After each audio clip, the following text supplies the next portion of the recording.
Hello दोस्तों, स्वागत है आपके अपने YouTube channel math with AI में। आज हम लोग टेस्ट ऑब्जेक्टिव का दूसरा सीरीज है, जिसमें पिछले वीडियो में हम लोग 20 ऑब्जेक्टिव किए थे। इसमें आज भी हम लोग 20 ऑब्जेक्टिव करने वाले हैं, जो आपके एग्ज़ाम के लिए बहुत ही इम्पोर्टेंट है। तो वीडियो को ध्यान से देखिए और वीडियो को ध्यान से देखते रहिए और अपने दोस्तों में शेयर ज़रूर करें। यहाँ से हमारा क्या देखिए, यहाँ से पहला क्वेश्चन है कि यदि ए बराबर 2 के पावर 3 गुने 5, क्या 2 के पावर 3 गुने 5 और बी बराबर 2 के पावर 4, ये 2 के पावर 4 गुने 5 गुने 7, तब लसा होगा, मतलब ए बी लसा होगा। जैसे क्या कहना है कि हमें लसा ज्ञात करना, समझ आया? इसमें लसा ज्ञात करना, इसमें दे दिए गए ए का मान और बी का मान दिया है और इस तरह दिया है।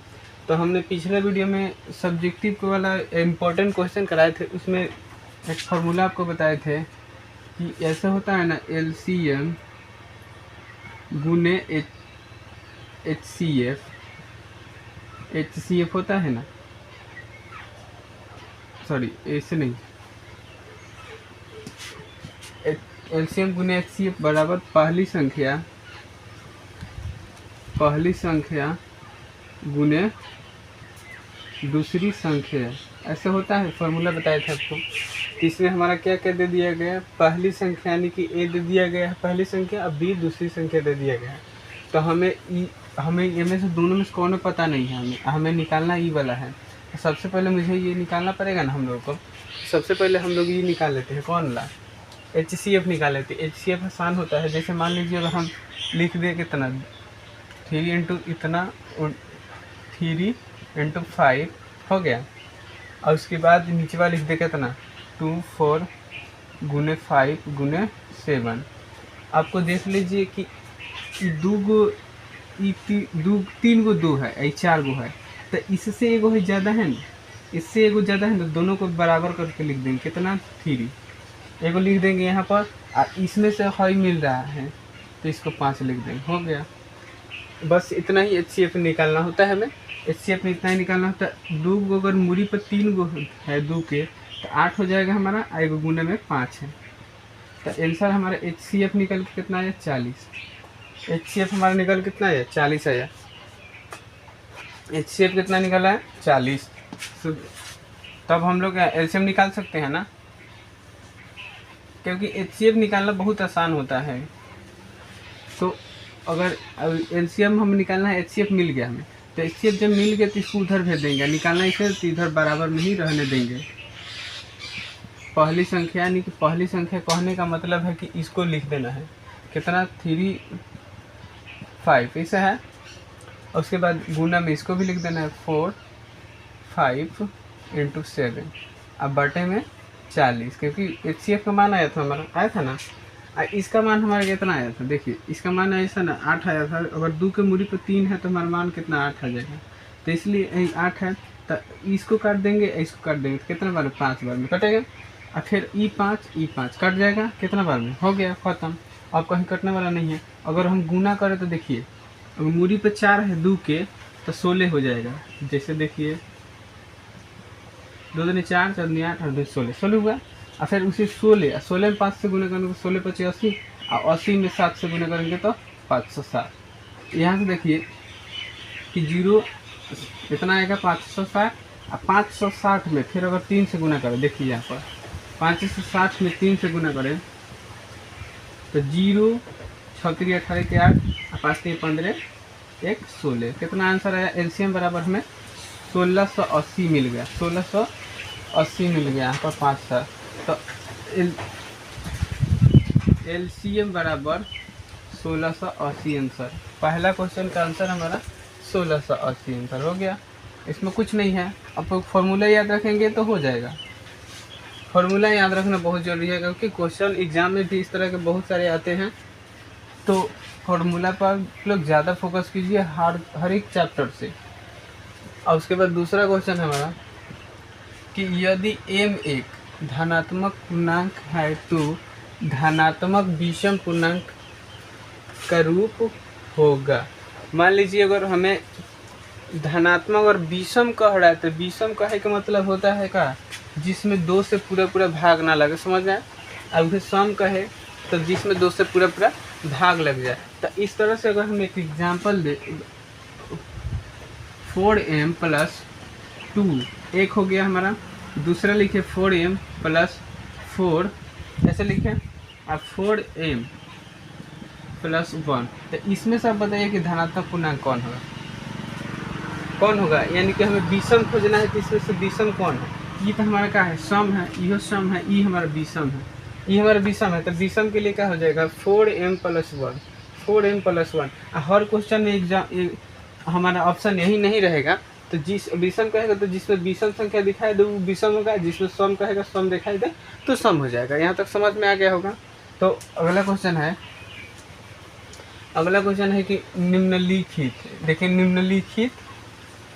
निम्नलिखित यहाँ से निम्नलिखित में से कौन सी अभाज्य संख्या है। हमने यहाँ पर ऑप्शन लिखा है चारों कि निम्नलिखित में से कौन सी अभाज्य संख्या है। जैसे पहले अगर 27 देख ले, अभाज्य संख्या और भाज्य संख्या कहने का अर्थ है कि जिस संख्या में उसके अलावा किसी एक और 1, 2, 3 अंकों से भाग लगे तो उसे क्या कहेंगे, भाज्य संख्या कहेंगे। और जिसमें उसके अलावा और 1 के अलावा छोड़ के किसी और संख्या से भाग ना लगे क्या कहेंगे, अभाज्य संख्या। जैसे हमारा यहाँ पर 27 है, तो 27 को हम कितने से भाग लगा सकते हैं। पहला हम यहाँ से 1 से भाग लगा सकते हैं, दूसरा तो 27, दूसरा 3 से भाग लगा सकते हैं, 9 से लगा सकते हैं, फिर 27 से लगा सकते हैं। इतना तरीक़ों से भाग लगा सकते हैं। अगर हमारा मान लीजिए अगर खाली 1 आता और 27 आता तो ये हमारा अभाज्य संख्या हो जाता, लेकिन तो 2 को बीच में आ गया है ना, तो इसलिए कौन सा संख्या होगा, भाज्य संख्या होगा। हमें पूछा क्या, अभाज्य। उसके बाद 35 देखते हैं कि 35 में कौन कौन संख्या से भाग लगेगा। 35 में सबसे पहले 1 से, 5 से, 7 से, उसके बाद 35 से, इतना तो लग जाएगा। उसके बाद है 13 में लग रहा है आपको क्या क्या, 1 होगा, उसके बाद एगो 13 से, बाकी कौन से भाग लगेगा, नहीं लगेगा। अब उसके बाद हो गया 56, 56 में कितना से, 56 में कितना को से भाग लगेगा आपको दिखाई दे रहा है। 56 में कितना से भाग लगेगा, 56 में मान लीजिए पहले 1 से भाग लगेगा, फिर 2 से भी पूरा भाग लगेगा, 7 से भी भाग लगेगा, 8 से भी भाग लगेगा, 56 से भी भाग लगेगा, 14 से भी भाग लगेगा। इस तरह बहुत सारी संख्या से भाग लगेगा। यानी कि यहाँ पर देखिए 1 और 13 स्वयं ये 2 गो है, इसलिए हमारा क्या हो जाएगा, 13 हो जाएगा हमारा क्या, अभाज्य संख्या। 13 अभाज्य संख्या हो जाएगा। समझ में आया यहाँ तक। 13 हमारा क्या हो जाएगा, अभाज्य संख्या हो जाएगा। अगला क्वेश्चन है चौथा नंबर कि निम्नलिखित में से कौन सी संख्या परिमेय संख्या है। परिमेय संख्या पहचानने के लिए हम लोग पिछले वीडियो में भी जाने थे और इसमें भी जानेंगे। अगर आप नहीं देखे हैं तो वीडियो, अगर वो वीडियो देख लेते हैं तो आपको इस क्वेश्चन बनाने में इसमें ज़्यादा दिक्कत नहीं हो, क्योंकि उसमें बहुत सारे कुछ बताए गए हैं। जैसे मान लिया √17 अगर लिख दें यहाँ पर, तो √17 का वर्गमूल निकाल सकता है, स्क्वायर रूट नहीं निकलेगा, पूरा स्क्वायर रूट निकालवे नहीं करेगा, इसलिए क्या कहेंगे, अपरिमेय संख्या है। और 100 का निकलेगा कि नहीं निकलेगा, स्क्वायर रूट निकलेगा 100 का। तो यहाँ पर मान लीजिए 100 स्क्वायर रूट कितना होता है, 10 होता है, और 10 को 10 से गुना करेंगे तो 100 आ जाएगा कि ना, आएगा। और उसी तरह फिर 4 को मान लीजिए, क्वेश्चन गलती लिखा है कि निम्नलिखित में से कौन सी अपरिमेय लिखना था, अपरिमेय, ठीक, अपरिमेय संख्या है। तो अपरिमेय संख्या उसके बाद है √4 भी 2 का स्क्वायर है, वर्गमूल है कितना, √4 किसका वर्गमूल, 2 का। समझे यहाँ तक। फिर एक और कैसे, 16 √16 प्लस में √25। तो मान लीजिए यहाँ पर 16 का कितना 4 और 25 के 5, तो दोनों निकल के कितना है 9 आ गया, पूरा निकल के आ गया। तो इसलिए हमारा ई परिमेय संख्या, ई परिमेय संख्या, ई परिमेय संख्या, ई हमारा अपरिमेय हो जाएगा। ये क्या हो जाएगा, अपरिमेय होगा। समझ में आए यहाँ तक। उसके बाद अगला क्वेश्चन है कि 144 के अभाज्य गुणनखंड में 2 का घातांक क्या होगा, 2 का क्या घातांक क्या होगा। तो कैसे निकालेंगे, सबसे पहले हम इसको मिटा लें, उसके बाद क्वेश्चन बनाते हैं आपको। कि सबसे पहले हमको उसको निकालने के लिए आपको फैक्टर आना चाहिए, नहीं गुणनखंड बनाने आना चाहिए। तो गुणनखंड बनाने के लिए सबसे पहले हम लोग 144 लिखेंगे यहाँ पर 144, इसका प्राइम फैक्टर निकाल देंगे। जैसे 144 2 से लगेगा तो यहाँ कितना हो जाएगा हमारा 72 होगा, और फिर यहाँ 36 होगा 2 से लगेगा, फिर यहाँ 18 हो जाएगा, फिर ये 2 से लगेगा, यहाँ पर कितना 9 हो जाएगा, उसके बाद ये 3 से लगेगा। यहाँ पर हमारा क्या पूछा गया है, 2 का कितना घातांक है, तो 2 का इसमें कितना घातांक है, एगो 2 है, 2 4 गो है, तो इसलिए हम कितना लिख देंगे 2 के पावर 4 लिखेंगे, तो ये हमारा कितना आंसर हो जाएगा इसका, इस क्वेश्चन के लिए हमारा 4 ही आंसर हो जाएगा, समझ में 4 होगा। अगला क्वेश्चन है कि 1√1/144 ये परिमेय संख्या है कि अपरिमेय है, तो यहीं पर देखिए इसका कि परिमेय है कि अपरिमेय है। मान लीजिए 1 का वर्गमूल निकालेंगे, मान लीजिए 1 में 1 से गुना करके 1 आएगा, तो इसलिए 1 का वर्गमूल 1 हो जाएगा, और फिर 144 का वर्गमूल 12 होता है, तो ये हमारा क्या हो जाएगा, परिमेय संख्या है, समझ में। उसके बाद नेक्स्ट क्वेश्चन है कि निम्न में से कौन सी संख्या भाज्य है, निम्न में से कौन सी संख्या भाज्य संख्या है। अभी आप लोगों ने यहाँ पर देखा कि अभाज्य संख्या पहचानने के लिए, तो यहाँ पर देखिए ये जो 91 है पहला, ये बहुत सारी संख्या से, जैसे मान ली 1 से लगेगा, 13 से लगेगा, फिर 13 से 91 भी लगेगा, उसके बाद खुद इससे भी लगेगा। मान लीजिए कि कोई भी संख्या कम से कम 3 गो से भाग लग रहा है, कितना से 3 गो से भाग लग रहा है, तो क्या हो जाएगा हमारा भाज्य संख्या होती है, हमारा भाज्य संख्या हो गया। ये 213 भी भाज्य संख्या है, कैसे देखिए यहाँ पर मान लीजिए 213 में हम कितना से भाग लगा दें, यहाँ पर मान लीजिए सबसे पहले तो 1 से लगेबे करेगा, 1 से लगेगा ना 1 से, उसके बाद ये कितना से खुद 213 से लगेगा, उसके बाद ये 3 से भी लगेगा, देखिए यहाँ पर 7 3 के 21 और 3 कम 3 हो गया ना, 7 3 के 21 और 3 कम 3, और उसके बाद मान लीजिए 7 से लगाए हम, तो 7 दूनी 14 कितना बचेगा, 6 बचेगा, 7 से भी लग जाएगा, तो ये हमारा क्या भाज्य संख्या है। उसके बाद ई भी हमारा भाज्य संख्या है, 41 हमारा भाज्य संख्या नहीं है, तो इसलिए आंसर ये होगा, समझ में आंसर ये होगा। तो और भी आगे क्वेश्चन हम लोग देखते हैं।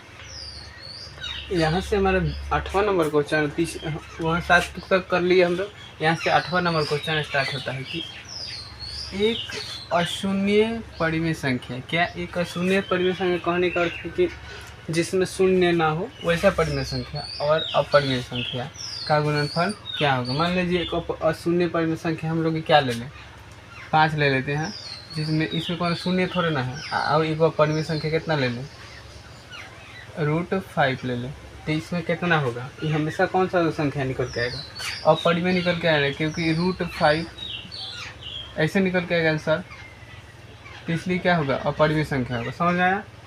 इसलिए क्या एक अशून्य परिमेय संख्या और अपरिमेय संख्या गुणनफल हमेशा अपरिमेय आएगा, क्या अपरिमेय। और सेकंड क्वेश्चन है कि 45/60 का मसा ज्ञात कीजिए। 45 और 60 पे क्या करना है, मसा ज्ञात करना है, तो हम यहाँ कर देते हैं। जैसे मसा ज्ञात करने के लिए वो वाला फॉर्मूला आपको याद है ना, आसान रहेगा, A बराबर BQ + R, A बराबर BQ + R, ऐसे होता है ना।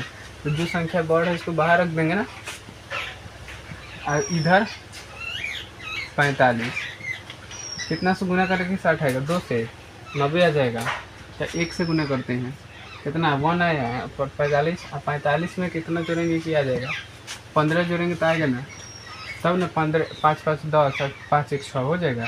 उसके बाद यहाँ पर 45 लिख देंगे, यहाँ पर 15 में कितना से गुना करेंगे, 3 से गुना करेंगे ना,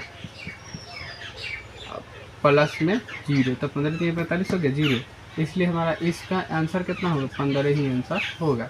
HCF बराबर 15 आंसर, समझ रहे हैं यहाँ तक। HCF बराबर कितना, 15।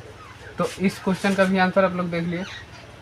आराम से एग्जाम में नंबर लाने के लिए आप लोग आराम से घर पर प्रैक्टिस करते रहिए, नंबर अच्छा आ जाएगा। उसके बाद देखिए यहाँ पर, यदि f(x) बराबर 1x के पावर 3 - 5x² 2x + 2, तो f1 का मान ज्ञात करें। तो f1 का मान ज्ञात करें, इसमें करना क्या है कि x की जगह पर 1 रख देना है। यहाँ पर जहाँ जहाँ x है वहाँ पर क्या करना है, 1 रख देना है, 1 रख देना है, हमें क्या करना है, 1 रख देना है x की जगह पर। तो x की जगह पर क्या है, x³ है, तो x³ पहले हम लिख लेते हैं, x³ 5x माइनस यहाँ पर x² प्लस में 2x + 2, तो x के जगह पर 1 रखना है, यानी कि 1 के पावर 3 और 5x गुने 1 के पावर 2 2x 1 + 2, 1 को कितना बार गुना करें 1 ही आएगा, और फिर 5 में 1 से गुना करें तो 5 ही आएगा। अब प्लस यहाँ पर माइनस है, यहाँ पर माइनस है, यहाँ पर प्लस। तो मान लीजिए यहाँ पर 2 में 1 से गुना करें 2, और प्लस में 2। अब सबको जोड़े, मान लीजिए अगर हम 1 में से 4 5 घटाते तो -4 + 2 और माइनस माइनस प्लस नहीं होता है, माइनस होता है, तो कितना होगा -2 होगा, यहाँ -2 का +2, तो कितना आया हमारा 0 आंसर। क्या 0 हमारा आंसर आया, समझ में नहीं तक 0 आंसर आया। फिर कहना है कि अगर एग्जाम में मान लीजिए 1 नहीं दिया मान रखने के लिए, 2 दिया, 5 दिया, -2 दिया, -1 दिया, या फिर 0 दे दिया, तो आप लोगों को बनेगा ना, आपसे बनेगा। उसके बाद देखिए 8 के पावर 0, क्वेश्चन हमारे 11 है कि 8 के पावर 0 और गुने 2 के पावर 0। मान लीजिए कि किसी भी संख्या 1 लाख 2 लाख करोड़ों में संख्या होना, उसकी पावर में अगर 0 आ जाए, क्या 0 आ जाए ना पावर में 0, तो उसका मान हमेशा 1 हो जाता है। क्या 1 हो जाए, या फिर 0 के पावर में भी 0 रहेगा तो क्या हो जाएगा, उसका मान 1 होगा, उसका मान 1 हो जाएगा हमारा। तो उसी तरह 8 के पावर में 0 है तो इसका मान कितना 1 होगा, और 2 के पावर में 0 है तो 1 नहीं होगा, दोनों गुना करेंगे तो 1 आंसर है, इसलिए इस क्वेश्चन का आंसर 1। अगला क्वेश्चन है कि यदि a और b एक अभाज्य संख्या है, क्या है, यदि a और b एक अभाज्य संख्या है तो उनका लसा क्या होगा। लसा क्या होगा, फॉर्मूला याद है कि HCF LCM गुने HCF बराबर पहली संख्या, यानी कि हम a लिख देते हैं पहली संख्या, दूसरी संख्या के लिए b।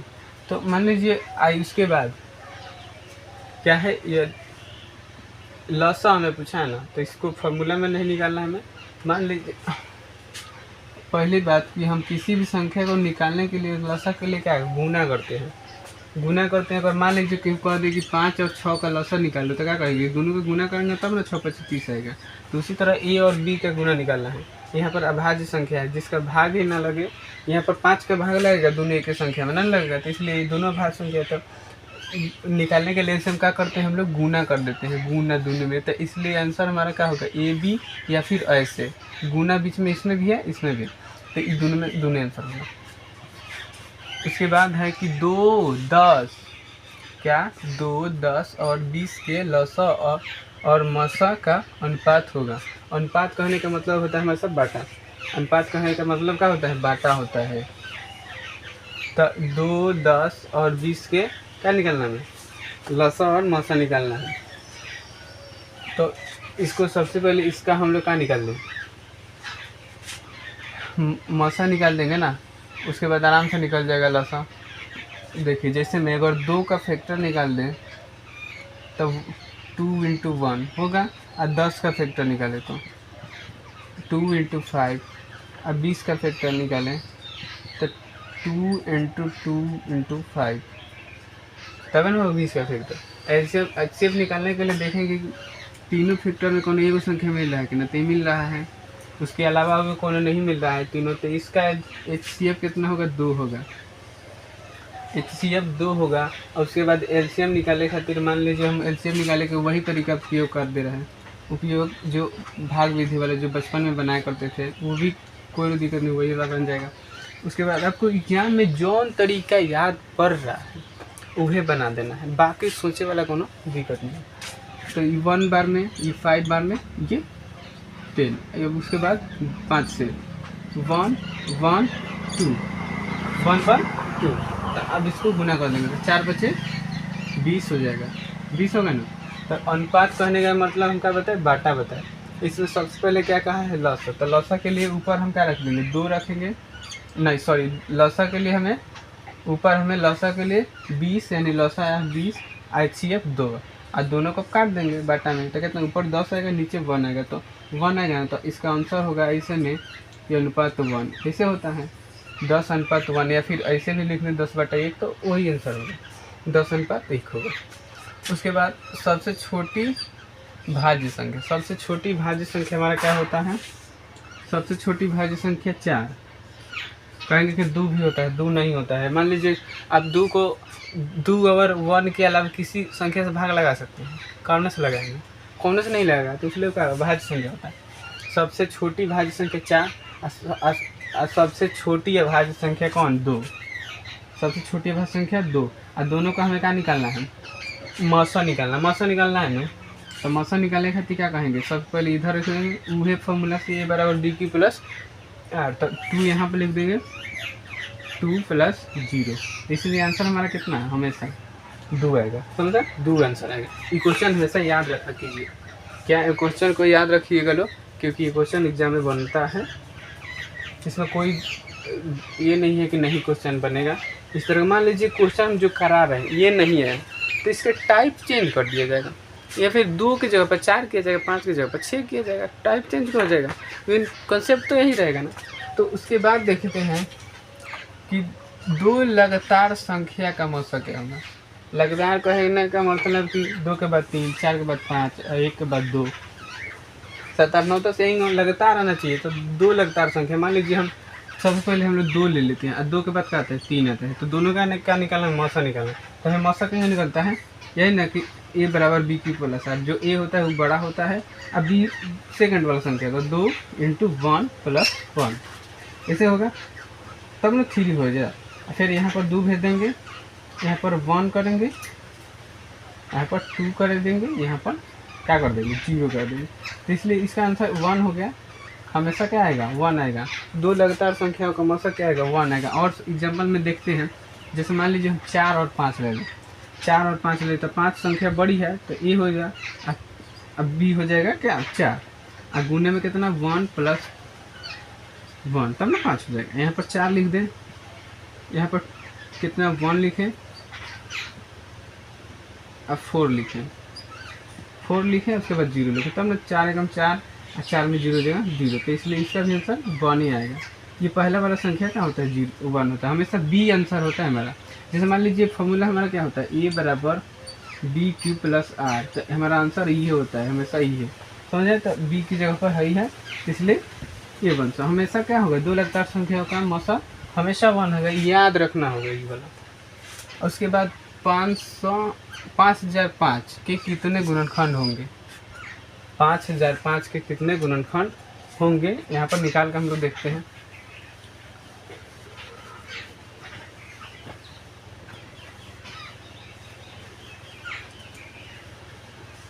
ये वाला क्वेश्चन तो ऊपर का हो गया, मिटा देते हैं।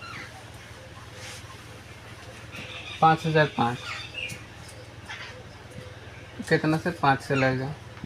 गुणनखंड निकालने के लिए इस तरीके अपना देंगे तो काम हो जाएगा। 1 बार में 0 0 1, अब कितना से? कितना से लगेगा? 3 से शायद लगेगा। देखिए मान लीजिए 3 से लगा रहे हैं यहाँ पर, 3 3 3 का 9, फिर इसमें 1 हो जाएगा तो 3 3 का 9, 1 हो जाएगा, इसमें तो नहीं लगेगा। 3 से कितना है? 7 से।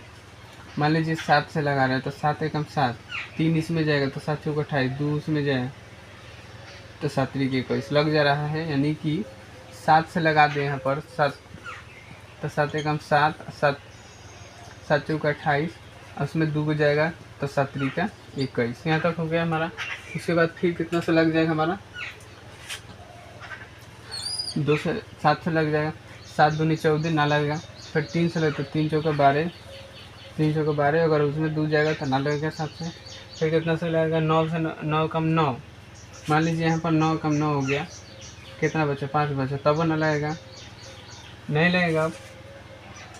उसके बाद अगर देख ले कितना से 9 से भी ना लगा, तो अब कितना से लग जाएगा? 11 से लग जाएगा हमारा। मान लीजिए 11 से यहाँ पर लग गया, 11 कम 11, इसमें के 3 को इसमें चले, 11 3 33 हो गया। तो कितने प्राइम फैक्टर हुए हमारे? 4 हुए। कितना? 4 फैक्टर हुए। किसका? इसका हमारा कितना फैक्टर हुआ? 4, यानी 1 2 3 1 4 हुआ ना, 4 फैक्टर हुआ। आंसर हमारा यही होगा। उसके बाद हुआ कितने 2 अंकों की संख्या 3 से विभाज्य है? तो इसका आंसर हमेशा याद रखना होगा क्या? 30 गो संख्या है, ऐसा जाना कि हम लोग किससे 3 से विभाजित कर सकते हैं। 3 से विभाजित होने वाली संख्याओं की संख्या कितना? 30 है। वो 2 अंक के, जिसमें 2 गो अंक होके, किसको? 2 गो अंक होके उसको कितना? 30 गो संख्या से विभाजित कर सकते हैं। समझ आए यहाँ तक। उसके बाद 18 नंबर क्वेश्चन है कि दो संख्या का गुणनफल इतना है तो उनका मौसा 17 है और तो उनका लसा ज्ञात करें। फॉर्मूला याद है आपको, वही एलसीएम गुने एचसीएफ इक्वल टू पहली संख्या है दूसरी संख्या। तो यहाँ फॉर्मूला लिख दे क्या, एलसीएम गुने एचसीएफ इंटू पहली संख्या कहने का अर्थ हमारा क्या हो जाएगा, पहली संख्या ए गुने बी, यही होता है। यानी पहली संख्या की जगह पे ए, दूसरी संख्या पे बी। हमारा एचसीएफ दिया है 17। तो जो निकालना होता है हमें बराबर की इधर रख देते हैं, जो नहीं निकालना होता है बराबर को उधर भेज देते हैं, यानी कि नीचे भेज देते हैं। अच्छा मान लीजिए ये वाला हमें दिया है, ये गुना में है तो उधर जाएगा तो किस में हो जाएगा, बटा में होगा ना। तो ए इंटू बी और नीचे का हो जाएगा एच सी एफ। यहाँ तक समझ में आया आपको। और उसके बाद देखिए मान लीजिए ए और बी को गुना करके हमें कितना दिया गया है, इतना दिया है। मान लीजिए कोई ए संख्या है और बी संख्या, दोनों को गुना करने पे इतना 8670 आ गया। तो हम लिख देंगे 8670, नीचे हमारे 17 दिया है, 17 दिया है ना। मान लीजिए इसको कटा दे 17 से, कटेगा कि ना। मान लीजिए 17 × 5 = 85, एक इसमें जाएगा 17 कम 1 0, तो आंसर कितना है 510। किसका संख्या, एलसीएम हमारा 510 आएगा। समझ में आया है तक। अगला क्वेश्चन है कि 96 का अभाज्य गुणनखंड क्या है। 96 का भी अभाज्य गुणनखंड क्या नहीं निकालना है हमें। मान लीजिए अगर 96 यहाँ पर लिख दे, 2 से लगेगा 48, 2 से 8, 2 8 16, फिर 2 से 24, 2 से 12, 2 से 6 और 2 से 3। तो ऐसे गुना में लिखेंगे कि 2 के कई गो पावर है, 5 गो है। तो 2 के 5 2 के 5 गुने में 3 के, ऐसे आया हमारा। तो ये हमारा क्या होगा, आंसर होगा इस क्वेश्चन का। उसके बाद 0 और 50 के बीच में कितने संख्या। मान लीजिए 0 और 50 के बीच में विषम संख्या ज्ञात करना। तो इसमें 25 को सम संख्या होगा अब 25 को विषम होगा। तो विषम संख्या की संख्या कितना होगा, 25 होगा। 25 कितना, 25 होगा विषम संख्या, याद रखिए। तो इतना आज के लिए इतना है। आज भी हमने 20 को यानी कि दोनों वीडियो मिलाकर कितना 40 क्वेश्चन कर दिए। आप लोग 40 को प्रैक्टिस जरूर करें।